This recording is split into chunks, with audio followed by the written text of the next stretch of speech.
네, 안녕하세요. 저는 부경대를 졸업한 KNN 아나운서 김다롬입니다. 여러분 반가워요. 우리 후배님들을 이렇게 영상으로라도 만나게 되어서 너무 반가운데요. 저는 KNN에서 라디오 DJ를 하고 있는데 오늘은 특별히 우리 부경대 학생들의 사연을 준비해봤습니다. 자, 그럼 첫 번째 사연은 어떤 사연인지 한번 만나볼까요? 난 뭘 하고 싶어? 첫 번째 사연을 보내주신 친구는 자신의 진로에 대해서 고민이 있는 친구인가 봐요. 곧 사회로 진출하게 될 대학생 때는 그 어느 때보다도 진로에 대한 고민이 많을 시기죠. 그럼 우리 바로 첫 번째 사연의 친구를 만나볼까요?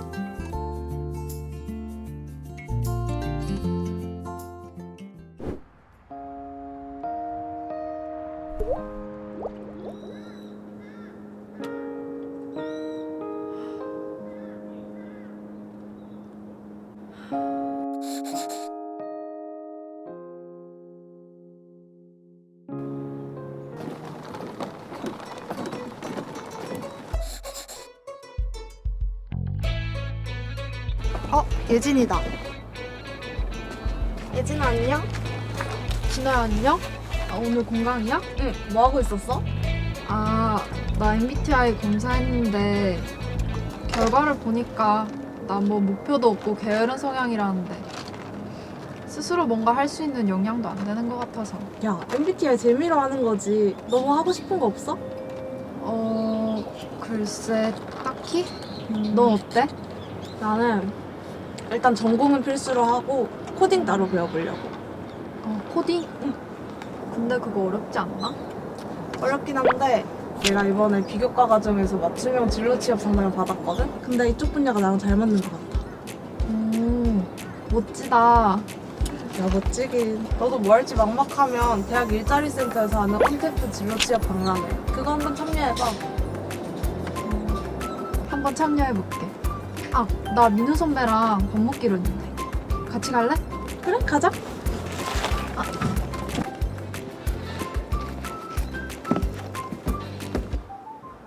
선배. 예진아 왔어?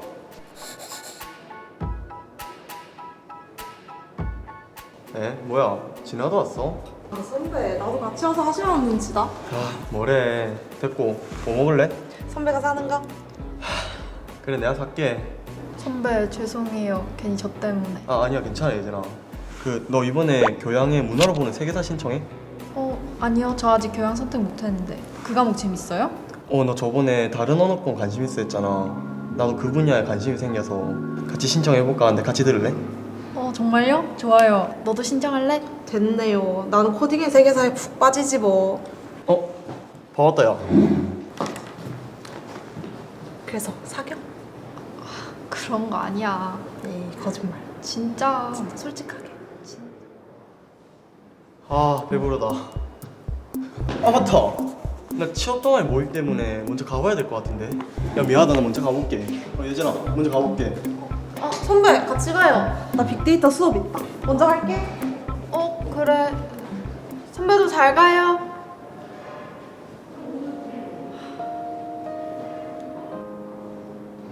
난 뭘 하고 싶은 걸까? 네, 사연 재밌게 보셨나요? 우리 예진 후배가 자신의 진로에 관해서 고민이 참 많은 것 같아요. 아무래도 대학생이 되면 스스로 목표를 설정하고 관련된 정보를 알아보고 선택을 해야 하는 것들이 참 많아지는데 이 부분이 처음엔 참 쉽지 않은 것 같습니다. 보고 계시는 여러분은 어떠신가요? 제가 한 가지 사례를 들려드릴게요. 세계 최고의 인재들이 모인 하버드 대학교에서 1979년에 설문조사를 하나 했습니다. 너희는 목표를 가지고 있니? 아무래도 세계 최고의 인재들이 모인 학교이다 보니 다들 명확한 목표가 하나쯤 있지 않았을까요? 하지만 놀랍게도 무려 84%의 학생들이 나는 목표가 없어요 라고 대답했다고 합니다. 반면 명확한 목표가 있다고 말한 학생들은 13%였고 목표를 위해 체계적으로 준비하고 있던 학생들은 약 3% 정도였다고 합니다. 하버드에서는 10년 후에 추적조사를 통해서 이 학생들의 현황에 대해서 통계를 냈다고 하는데요. 과연 결과는 어땠을까요? 먼저 목표가 없다고 말했던 84%의 학생들과 목표가 있다고 말했던 13%의 학생의 연봉 차이는 2배 정도의 차이가 났다고 합니다. 여기서 놀라운 사실은 목표에 대해서 체계적으로 준비하고 있던 나머지 3%가 전체 97%의 평균 연봉보다 약 10배의 수익을 벌어들이고 있었다고 해요. 물론 인생에서 연봉, 수익 이것만이 전부는 아니지만 그래도 우리가 목표를 가져야 하는 중요한 지표가 되기는 하겠죠. 이 학생들이 목표만 세우고 무작정 준비를 했던 건 절대 아닙니다. 자신의 시간을 철저히 관리하고 부족한 부분이 있으면 자신의 선배들 또 교수님께 적극적인 질문들을 하고 또 자신이 잘하는 부분뿐만 아니라 다양한 정보를 습득하기 위해서 꾸준히 지식을 탐구했다고 하는데요. 그 결과로 사회에 진출했을 때 눈앞에 보이는 것뿐만 아니라 다양하게 습득한 정보들을 통해서 창의적인 사고관으로 남들보다 더 빨리 목표치에 이룰 수 있었다고 말했습니다. 이렇듯 사회가 원하는 융복합 창의 인재가 되기 위해서는 목표를 위한 꾸준한 노력과 또 다양한 정보가 필요하다는 것을 알 수 있는데요. 학교에서는 여러분을 이러한 융복합 창의 인재 부경인으로 성장할 수 있도록 3가지 역량을 강화하도록 도와주고 있습니다. 바로 주도적 학습, 통섭적 사고, 확산적 연계라는 역량인데요. 뭔가 단어만 들으면 어렵게 느껴지시죠? 그래서 제가 지금부터 쉽게 풀어드릴게요.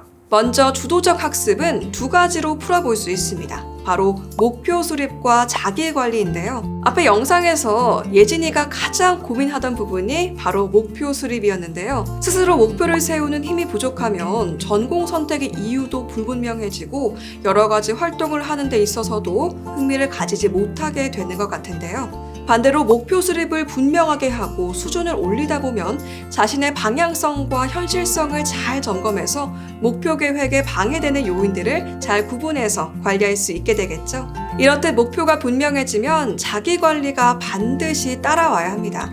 하지만 목표를 세운다고 해도 무엇부터 준비해야 할지 막막할 때가 참 많을 건데요. 그런 학생들을 위해 폭넓은 지식을 습득해서 종합적인 사고를 할 수 있도록 학교에서는 역시나 많은 지원을 하고 있습니다. 이러한 역량을 바로 통섭적 사고라고 하는데요.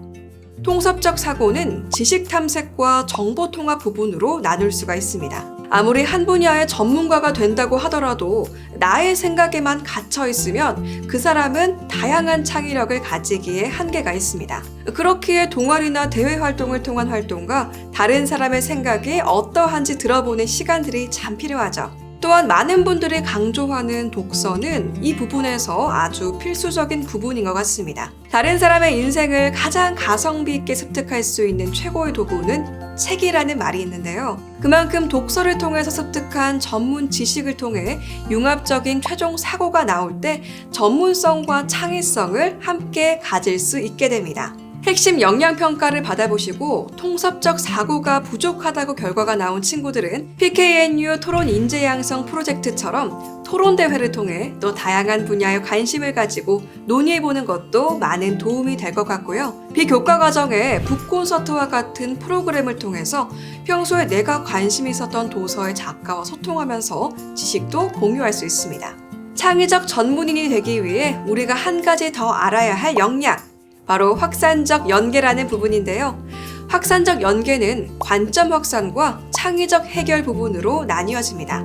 단어만 들으면 왠지 어렵게 느껴지지만 전문가 네트워크를 통해서 시야를 넓히고 또 창의적인 방법으로 문제를 해결하는 능력이라고 보시면 되겠는데요. 네트워크의 중요성을 학생 때는 생각하기가 쉽지 않습니다. 이 부분에 대해서 도움이 될 만한 여러분의 선배 이야기를 들려드릴게요. 2018년도 강원 경상권역 창업선도대학협의회 학생 창업경진대회에서 부경대의 창업 동아리인 유이소팀이 대상을 수상한 사실 알고 계신가요? 유이소팀은 다양한 네트워크를 통해 전문 지식을 얻고 또 창의적인 아이디어를 발굴해서 창업에 성공한 팀이라고 합니다. 학교의 프로그램을 통해서 중국을 방문했고 또 중국인들이 모바일로 거의 모든 것을 결제하는 것에 충격을 받아서 중국인이 우리나라에서 불편함 없이 여행을 하려면 이러한 시스템이 꼭 필요하겠다라는 생각이 들어서 직접 개발을 해서 창업을 하게 되었다고 합니다.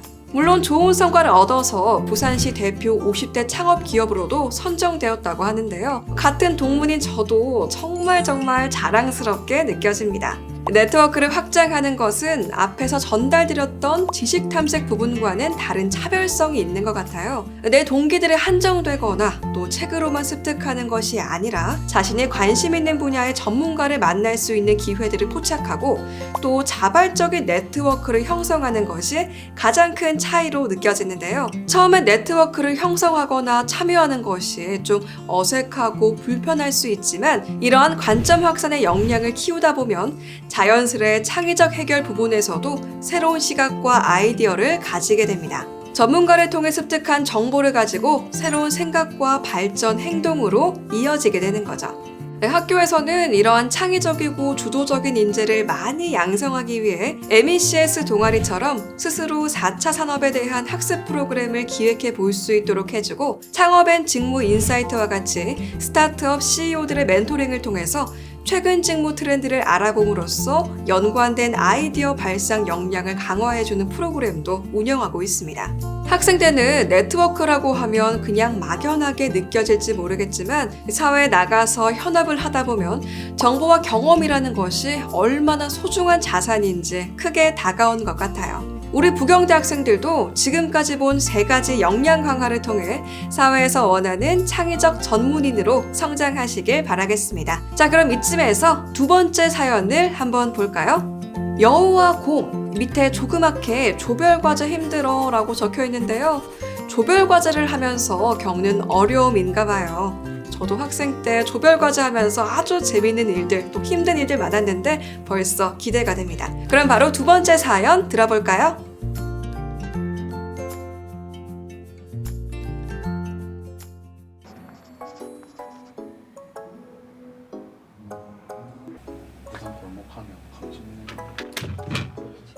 자, 우리 이번 과제가 부산 골목 문화를 알아보는 거니까 민우랑 진아가 골목 좀 돌아다니면서 사진 좀 찍어주고. 아니 나 알바 때문에 밤늦게밖에 안 돼. 일단 있어봐. 그리고 찬이가 PPT 만들어주고 내가 발표하면 되겠네. 근데 그러면 예진이는 뭐해? 유진이는 뭐 자료 조사하면 되지. 선배, 그걸 예진이 혼자 어떻게 다 해요? 그럼 네가 할래? 아니요, 제가 왜요? 그럼 누가 하니? 선배는 어때요? 난 발표하는데. 발표는 짧잖아요. 발표 네가 할래? 저 무대 긁었지.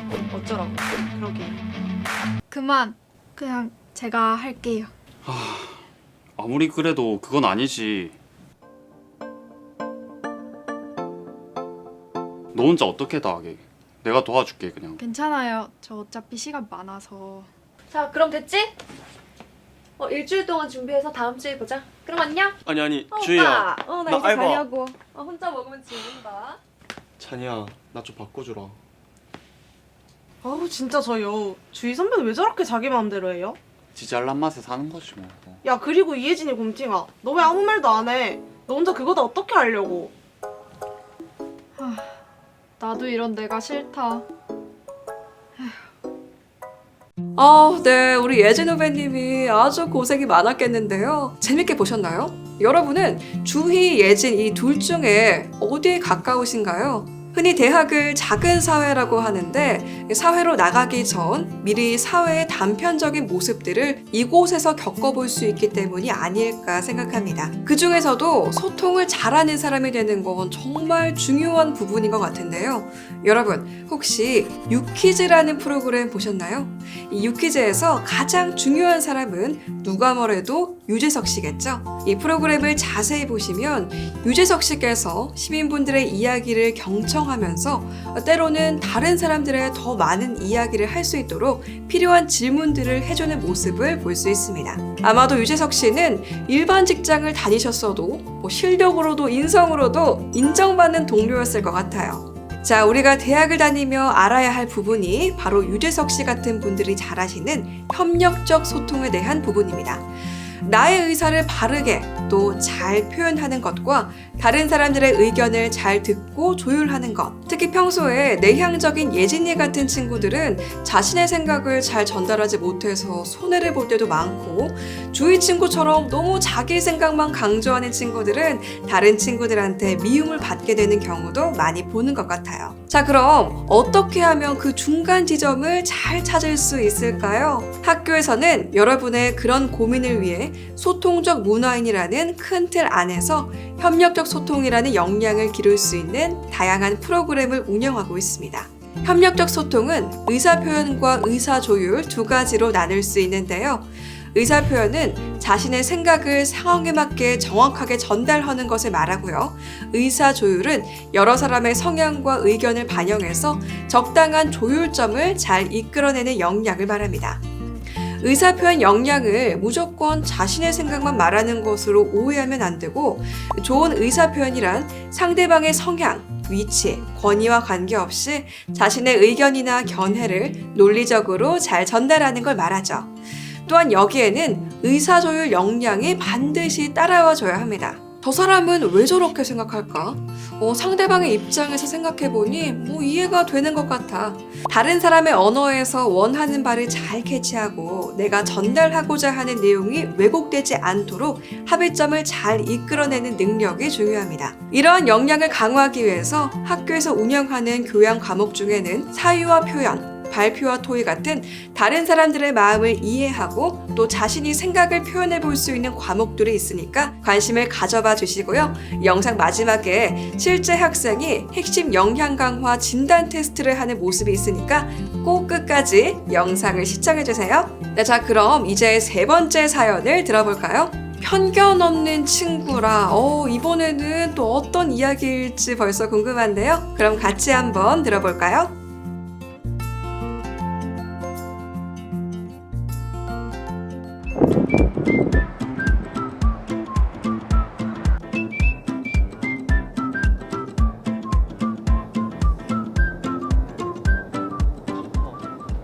민찬이들.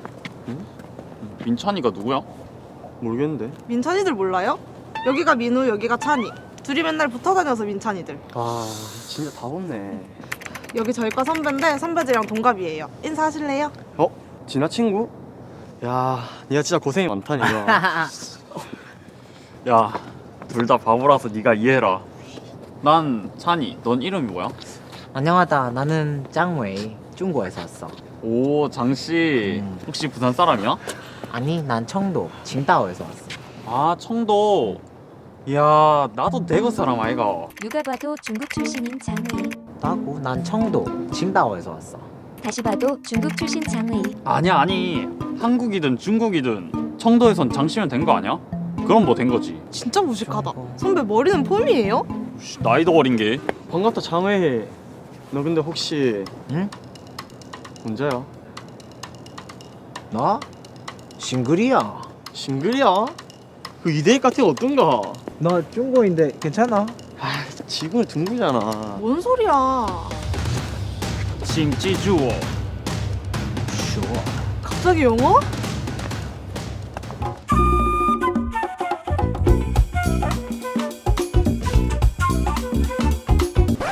아휴, 저런 녀석들. 저러니까 여자친구가 없지. 역시 끼리끼리야. 네, 재밌는 친구들이네요. 이번에는 문화적 표현 역량에 대한 이야기를 하려고 하는데 사연은 오히려 너무 편견 없는 친구들의 이야기인 것 같습니다. 부경대 캠퍼스를 보시면 외국인 친구들이 자주 보일 거예요. 제가 대학에 있을 때도 여러 외국인 친구들과 교류할 기회들이 있어서 글로벌적인 역량을 키우기에 좋았던 기억이 나는데요. 여러분은 글로벌 하면 어떤 생각이 떠오르세요? 너무 장황하고 나랑은 조금 상관없을 것 같은 그런 느낌은 아닌가요? 하지만 세상은 이미 디지털화되면서 다른 나라와 우리의 경계가 점점 가까워지고 있습니다.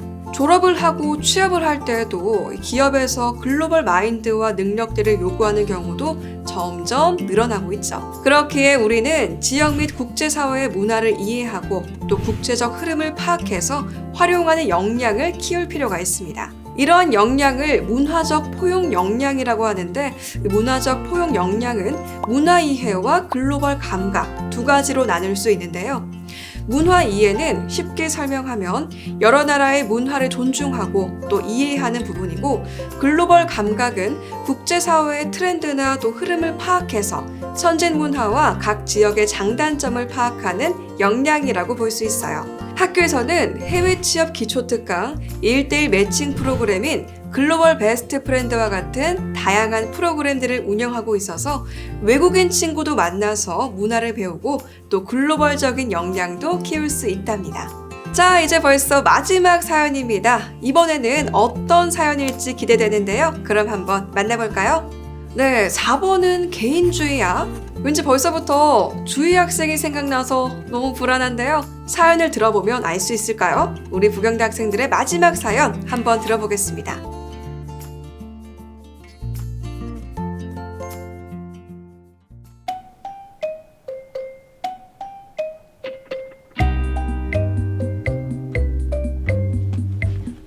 아니 애초에 이런 프로그램 자체가 잘못된 거라니까? 우리가 거기 봉사활동 가잖아, 후원 막 하잖아? 그럼 진짜 그 사람들한테 갈 것 같아? 아니? 여기서 해먹고 저기서 해먹고 요리조리 끝이라니까. 내가 이래서 주희 너랑 동아리 활동 안 하겠다고 한 거야. 야, 우리가 무슨 봉사활동 하려고 만난 동아리도 아닌데 왜 방학 때까지 그런 걸 해야 되는데? 저기 선배, 저희 아사동이라고 아동을 사랑하는 동아리인데. 아 그래? 난 그냥 너희랑 술이나 먹으려고 모인 동아리인 줄 알았지. 오, 근데 우리 예진이 많이 컸다? 제가 요즘 협력적 소통 과목들에서 여러 친구들을 만나고 있는데. 근데 그건 예진이 너보다 주인 네가 좀 더 필요하지 않나? 야, 잠시만. 그래서 이제 어떻게 할 건데?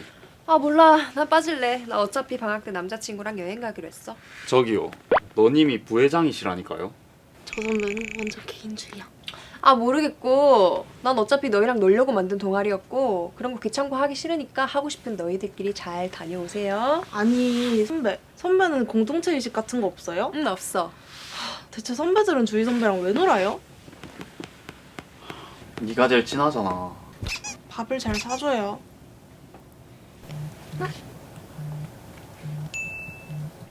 오빠. 나 이제 가려고. 딱 기다려. 그냥 회의나 계속 하자. 아유, 네. 우리 주희 학생은 정말 여전하네요. 학교와 사회, 어느 곳이든 우리는 사람과 사람 사이에서 어떤 관계를 유지하느냐가 정말 중요한 것 같아요. 낯설긴 하지만 공동체라는 단어를 들어보셨을 텐데요.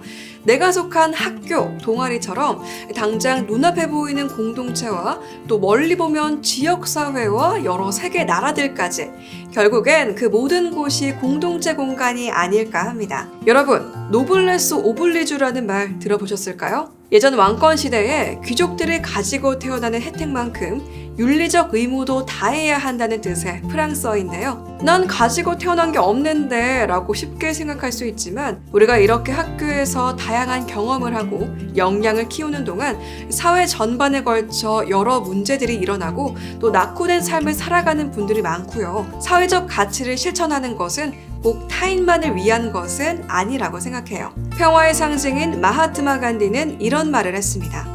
보상을 구하지 않는 봉사는 남을 행복하게 할 뿐 아니라 우리 자신도 행복하게 한다. 사회적 실천의 진정한 가치는 남을 위한 것이 아니라 우리 자신을 위한 것 아닐까요? 부경대의 핵심 역량 강화 프로그램은 취업과 성공에만 추중되어 있지 않고 이러한 사회적 가치를 실현할 수 있는 인재 양성을 함께 목표로 하기 때문에 더 가치가 있다고 생각이 듭니다. 이러한 역량을 사회적 실천 역량이라고 하는데요. 사회적 실천 역량은 시민의식과 사회공헌 두 가지로 나뉘어집니다. 핵심 역량 평가를 해보시고 이 부분의 수치가 많이 낮다면 공동체와 우리가 속한 사회적 실천 가치가 무엇인지 고민을 해볼 필요가 있을 것 같아요. 혼자 시작하기 어렵다면 학교에서 운영하는 프로그램인 디딤돌 지원단 리빙랩 프로젝트처럼 우리 지역의 사회적 문제를 현장에서 부딪히며 개선하는 프로젝트에 참여해보는 건 어떨까요? 지금까지 우리 부경대 학생들의 사연을 통해서 창의적 전문인과 소통적 문화인 양성을 위한 핵심 역량강화 프로그램에 대해서 알아보았는데 많은 도움이 되셨나요? 학교에서 운영하는 핵심 역량 진단 및 운영 프로그램에 적극적으로 참여해서 앞에 보셨던 내용 중에 나에게 꼭 필요한 것들만 찾아서 여러분들의 것으로 만드셨으면 좋겠습니다. 대학이라는 공간은 그저 취업만을 위해 달리는 트랙은 아니라고 생각합니다. 나의 인생에 어떠한 목표가 필요한지 고민하고 또 그것을 위한 지식을 쌓고 네트워크를 구축해서 다양한 선후배들과 소통하면서 우리 사회의 글로벌에 대한 시각을 넓혀가는 것. 이것이 세상이 원하고 또 부경대가 원하는 진정한 인재상이 아닐까요? 열린 사고로 인류의 밝은 미래를 창조하고자 하는 부경대의 이념에 맞는 책임 있는 실천력을 겸비한 우리 부경대 학생들이 되기를 바라면서 오늘 라디오는 여기서 마치도록 할게요. 저는 오늘의 DJ 김다롬 아나운서였습니다. 감사합니다.